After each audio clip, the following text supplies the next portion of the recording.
আসসালামু আলাইকুম ভিউয়ার্স, কেমন আছেন আপনারা? ভিউয়ার্স, আজকে আমি নতুন আরেকটি টপিক নিয়ে আসছি। এটা হয়তো আপনাদের অনেকের উপকার হবে। এটা হচ্ছে চ্যাটজিপিটির সঠিক ব্যবহার কারা করবেন আর এর অপব্যবহার কারা করবেন।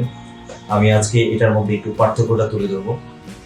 ভিউয়ার্স, আপনি যদি কোনো একটা বিষয়ে টেকনিক্যাল হন বা কোনো একটা বিষয়ে যদি দক্ষ হন, তাহলে কিন্তু আপনি চ্যাটজিপিটিকে যদি আপনি সেই অনুযায়ী কোশ্চেন করেন, তাহলে আপনাকে সে সঠিকভাবে গাইড করবে। 100% এর মধ্যে আপনার হয়তো সে 60% আপনার কাজে সহায়ক হিসেবে কাজ করবে, আর বাকি 40% আপনার নিজের কারেকশন করে নিতে হবে। এক কথায় হচ্ছে যারা প্রফেশনাল বা যারা স্কিল আছে, তাদের যারা দক্ষ, তাদের সহায়ক হিসেবে চ্যাটজিপিটি কাজ করবে। আমি আবারও বলছি, তাদের অ্যাসিস্ট্যান্ট হিসেবে চ্যাটজিপিটি কাজ করবে। অনেকে আমরা শুনি যে চ্যাটজিপিটি পুরো দুনিয়া দখল করে ফেলবে, আসলে কিন্তু তা না। কিন্তু মানুষের উপরে কোনো কিছুই নিয়ন্ত্রণ করবে না এই দুনিয়াতে। সৃষ্টিকর্তা মানে আল্লাহ তো সৃষ্টিকর্তা, মানুষকে সর্বশ্রেষ্ঠ জীব বা জাতি হিসেবে তৈরি করেছেন।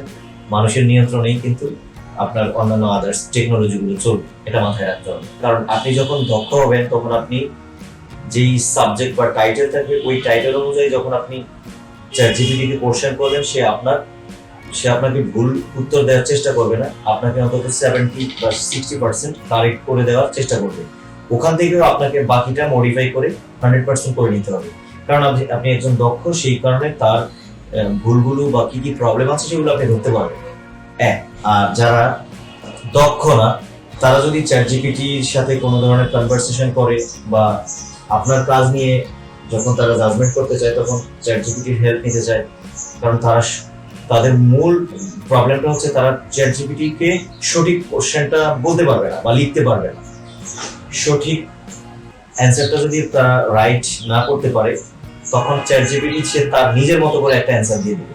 আর ওই অ্যান্সারটা পাওয়ার পর সে যেহেতু দক্ষ না, হ্যাঁ, সেই লোকটা যেহেতু দক্ষ না, তখন সে মনে করবে যে এটাই সঠিক। বুঝতে পেরেছেন? যারা অদক্ষ, তারা যদি আপনার কাজ নিয়ে চ্যাটজিপিটির কাছে ডিসকাস করে, তাহলে চ্যাটজিপিটিও সেই উল্টাপাল্টা কোশ্চেন মানে অ্যান্সার দেওয়া শুরু করবে। এই হচ্ছে বিষয়টা। এক কথায় যারা প্রফেশনাল বা দক্ষ, তাদের জন্য চ্যাটজিপিটি আরো একটা উপকারী হেল্প টুলস হিসেবে চলে আসছে। আর যারা অদক্ষ, তাদের জন্য উপকার না, তারা আরো এই আইটি টেকনোলজির বিশৃঙ্খলা সৃষ্টি করার জন্য আসছে। তো এই হচ্ছে বিষয়। আজকাল বর্তমান সমাজে বিশৃঙ্খলাকারীটাই বেশি, ওদের দলটাই ভারী হয়ে যাচ্ছে। কম্পিউটার টেকনোলজি অনেক বড় মাপের একটা ইন্ডাস্ট্রি, আমি আবার বললাম। হ্যাঁ, যার উপরে এখনো পুরো দুনিয়ার সমস্ত কার্যক্রম, টেকনোলজিক্যাল যে কার্যক্রমগুলো কম্পিউটার টেকনোলজির মাধ্যমে হয়ে যাচ্ছে।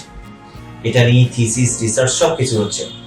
তো আমাদের সেটাই লক্ষ্য রাখতে হবে যে আমরা সেটাই জানবো আসলে যে কম্পিউটার টেকনোলজিটা অনেক বড়।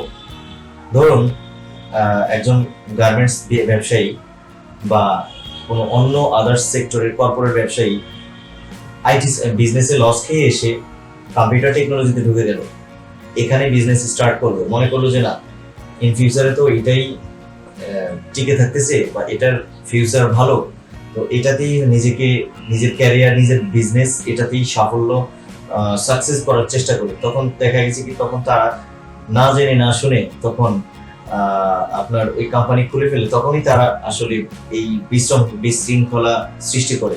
কারণ তাদের ধৈর্য কম, এক, তাদের এটা সম্বন্ধে দক্ষ না, দুই, 3 নাম্বার হচ্ছে তারা একজন টেকনিক্যাল পার্সনের কাছে পরামর্শ না নিয়ে তখন দেখা গেছে কি চ্যাটজিপিটি বিভিন্ন বিজ্ঞাপন দেখে তখন তারা ওইটা ব্যবহার করে, তখন মনে করে যে না, আমি তো একজন সহায়ক হিসেবে পেয়েছি। আসলে যে ওদেরকে যে চ্যাটজিপিটি ভুল কোনো কিছু পরামর্শ দিচ্ছে না, এটাও কিন্তু তারা বুঝতেছেন। একজন প্রফেশনাল লোক যখন চ্যাটজিপিটিকে জিজ্ঞেস করে বা কোশ্চেন করে, তখন চ্যাটজিপিটি কিন্তু তাকে অন্তত তার কোশ্চেন অনুযায়ী তাকে 100% দেওয়ার চেষ্টা করে। তারপরেও একজন দক্ষ লোকের কাছে সে মানে 50% সে হেরে যায়, হ্যাঁ, সারেন্ডার করে। বাকিটা 50% সে লোকটা দক্ষ লোক কারেকশন করে নিতে হবে। আমার কথাটা অবশ্যই বুঝতে পেরেছেন। তো রিসেন্ট দেখা যাচ্ছে অনেক বন্ধু বান্ধব অফিসের মধ্যে বিভিন্ন রকম সমস্যায় পড়তেছে, তখন একসাথে মিলিত হলে তখন প্রত্যেকের অফিস সংক্রান্ত আলোচনাগুলো করা হয়। তো সেই বিষয়গুলো নিয়ে তখন আসলে বোঝা যায়। আর আমি ওইসব বিষয়গুলো কালেক্ট করেই দেখা গেছে কি আপনাদের মাধ্যমে, ভিডিওর মাধ্যমে এটা প্রচার করার চেষ্টা করি, যাতে করে আপনারাও জানেন। কারণ বর্তমানে দেখবেন অফিস ভিউয়ার্স, আমরা অনেকেই যারা প্রাইভেট কোম্পানিতে আমরা জব করি, তাদের যে সমস্যাটা হয় দেখবেন, যারা টেকনিক্যাল লোক বা টেকনোলজি নিয়ে আমরা যারা কাজ করি, তারা একটু কনজারভেটিভ থাকতে পছন্দ না করলেও তারা একটু হাসি খুশি থাকার চেষ্টা করি, নিজেদের কাজকে নিয়ে হ্যাপি থাকার চেষ্টা করি। হ্যাঁ, কারো পিছনে কারো আসলে লেগে থাকার পছন্দ করে না। এই বিষয়টা করে আসলে এইচআর অ্যাডমিন প্যানেল এটা বেশি প্রবলেম করে। একদম খোলামেলা বলেই ফেললাম আসলে অনেক কোম্পানির। হ্যাঁ, ওরা না বুঝেই দেখবেন একজন টেকনিক্যাল লোকের পিছনে লেগে আছে। হ্যাঁ, কিন্তু ওরা এই জিনিসটা বুঝে না যে আসলে একটা টেকনিক্যাল বা প্রফেশনাল লোক কতটা দক্ষ এই বিষয়ে। হ্যাঁ, এই হচ্ছে বিষয়টা। তারা অনেক লোক আছে দেখা যাচ্ছে অফিসে, প্রাইভেট কোম্পানিগুলোর কথা বলছি, সবগুলো না, কিছু কিছু কিছু প্রাইভেট কোম্পানি আছে যেটা আপনার বসদের কাছ থেকে বা মালিক কর্তৃপক্ষ, যেটা বলি আমরা বস এমডি ম্যানেজিং ডিরেক্টর, বা বসদের কাছে ভালো থাকার জন্য সেটা তখন কি করবে, আপনার টিমের উপরে নতুন নতুন টপিক দেওয়ার চেষ্টা করবে, মানে বোঝানোর চেষ্টা করবে, মানে নিজেকে বড় করার জন্য, কোম্পানির কাছে হাইলাইট করার জন্য। তো এতে করে হয় কি, একটা টিমের খুব প্রবলেম হয়ে যায়। টিম কিন্তু তার কাজ ছাড়া অন্য আদার্স কোনো কিছু নিয়ে মাতামাতি করে না বা বসে থাকে না, কারণ সে তার কাজ নিয়ে সম্পূর্ণ থিসিস, রিসার্চ, থিঙ্কিং এগুলো করার চেষ্টা করে। তো কিছু লোক আছে দেখা যাচ্ছে কি, আপনার একটা প্রফেশনাল দক্ষ টিমের উপরে জাজমেন্ট করতে পারলেই মনে করে যে আমি কোম্পানিতে অনেক বড় হয়ে যাব বা এরকম। সে করে কি, নিজের মতো করে সোশ্যাল নেটওয়ার্ক বিভিন্ন ধরনের কিছু দেখে তখন বসদের কাছে এটাকে প্রেজেন্ট করে। বসরা যদি ওই লাইনে দক্ষ হয় তখন সেটা রিকভার করার চেষ্টা করে। আর যদি দক্ষ না হয়, বসরা তো সবসময় চিন্তা করে যে তাদের বিজনেস গ্রো করা যায় কিভাবে। হ্যাঁ, ঠিক আছে, এইচআর অ্যাডমিন প্যানেল যদি এটা বলেছে, তা দেখে আমাদের বিজনেসটা গ্রো করা যায়। অনেক সময় বসরাও কিন্তু টেকনিক্যাল টিমের পাশে সাথে ডিসকাস করে না, নিজেরা একটা সিদ্ধান্ত নিয়ে নেয়। যেটা আমি মনে করি যে বস কর্তৃপক্ষ কেন, সবার প্রত্যেকেরই টেকনিক্যাল টিমের সাথে ডিসকাস করে তারপরে আর্টিফিশিয়াল ইন্টেলিজেন্সে যাওয়া উচিত। ঠিক আছে। তো যেটা আপনারা অনেকেই জেনে থাকেন যে অফিসে যেসব লোকগুলো আসলে বসদের কাছে বা কোম্পানির কাছে ভালো থাকতে চায়, তখন তারা করে কি, একটা চ্যাটজিপিটির কাছে নতুন একটা টপিক নিয়ে ওইটা নিয়ে আলোচনা করে। তবে ওদের উচিত অবশ্যই টেকনিক্যাল টিমের পাশে সাথে বসে ডিসকাস করে তারপরে সবাই মিলে একটা প্রজেক্ট বা একটা নতুন সেকশন ওপেন করা উচিত। তাহলে আমি মনে করি যে সেটাতে সাকসেস বা সফলতা আসবে খুব দ্রুত। এটা মাথায় রাখতে হবে। তো এইসব সংক্রান্ত বিষয় নিয়ে আসলে আজকে ভিডিওটা করলাম। তবে যারা অন্য প্রফেশনাল থেকে যারা কম্পিউটার টেকনোলজিতে আসতেছেন, তারা অবশ্যই ধৈর্যের সাথে আগে নিজেদেরকে দক্ষতা অর্জন করুন, তারপরে এই সেকশনে আসুন, এসে তারপরে বিজনেস করুন, কোনো অসুবিধা হবে না। আর আপনারা যদি স্কিল না হয়ে, দক্ষতা অর্জন না করে যখন কম্পিউটার টেকনোলজিতে এসে বিজনেস করা শুরু করবেন, এতে করে হবে কি, প্রফেশনালদের জন্য সমস্যা হয়ে যায়। আমি তো প্রথমেই বললাম, দেখেন প্রফেশনালরা কিন্তু আদার্স টপিক নিয়ে তারা মাথায় কখনোই ঘামায় না, তারা নিজেদের কাজ নিয়ে সবসময় ব্যস্ত রাখে নিজেদের কাজ নিয়ে সবসময় রিসার্চ করার চেষ্টা করে। কিন্তু আপনারা যারা অন্য কনসার্ন বা সেকশন থেকে আসবেন, তখন তারাই দেখা গেছে কি, এরকম বিশৃঙ্খলা যখন হয়, এতে করে প্রফেশনালদের কাজের সমস্যা হয়, এতে করে টেকনোলজিটা ধ্বংসের দিকে চলে যাচ্ছে। মানে সঠিক ব্যবহারের থেকে অপব্যবহারটা হয় বেশি। তো কম্পিউটার টেকনোলজি বা যে কোনো টেকনিক্যাল কাজ যখন আসবেন, সেই সাবজেক্ট বা সেই বিষয়ে অবশ্যই দক্ষ হয়ে আসুন। আশা করি কারো প্রবলেম হবে না। একসাথে কাজ করলে একটা টিম বেস কাজ হয়, এটা সুন্দর হয়। হ্যাঁ, এটা আপনারা ভালো করে জানেন।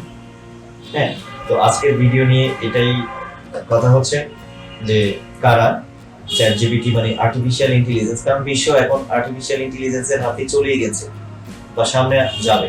সামনে দেখবেন এমনও হবে আপনার আশেপাশে রোবট কাজ করতেছে। হ্যাঁ, এখন হয়তো দেখতে পাচ্ছেন বা নিউজে শুনতে পাচ্ছেন, কয়েকদিন পর দেখবেন আপনার সামনেই আশেপাশে, যেমন একটা ফোন যেরকম আপনার হাতে চলে আসছে খুব দ্রুত, এরকম সামনের দিকে রোবট আপনার আশেপাশে চলাফেরা করবে। এটাই আসতেছে। হ্যাঁ, জাস্ট ওয়েট করতে হবে, এই আর কি। তো টেকনোলজির অপব্যবহারটা যেন না হয়, অবশ্যই যারা দক্ষ তাদের সাথে অন্তত 10 মিনিটের ডিসকাস করেন, একটা পরামর্শ নেন, তারপরে এবং আশা করি শুধু একজনের নিলেই হবে না, 10 জন প্রফেশনাল লোকের সাথে পরামর্শ করেন, কনসাল্ট করেন, তাহলে আমি মনে করি যে আপনাদের কাজটাও কিন্তু বৃথা যাবে না। তো এই সব সমস্যাগুলো ভিউয়ার্স প্রত্যেকটা অফিসেই কিন্তু জড়িত আছে। তো আমি চাই টেকনোলজির সঠিক ব্যবহার করার জন্য আপনার নিজেকে আগে দক্ষতা অর্জন করা উচিত। দক্ষ হয়ে তারপরে আপনি টেকনোলজি ব্যবহার করেন, কোনো অসুবিধা হবে না। কারণ আপনি যদি স্কিল তৈরি না করে যদি আপনি এই ইন্ডাস্ট্রিতে চলে আসেন, তাহলে এর অপব্যবহার ছাড়া আর কিছুই হবে না। আর যারা এই সেক্টরে আসতে চান, কম্পিউটার টেকনিক্যাল সেকশনে, তারা অবশ্যই কোনো না কোনো একটা সাবজেক্টের উপরে দক্ষ হয়ে আসুন, সেটার উপরে আপনি নিজে কাজ করুন। আশা করি আপনার সফলতা খুব কুইক এসে যাবে ইনশাআল্লাহ। ভালো থাকবেন, সুস্থ থাকবেন। Thank you.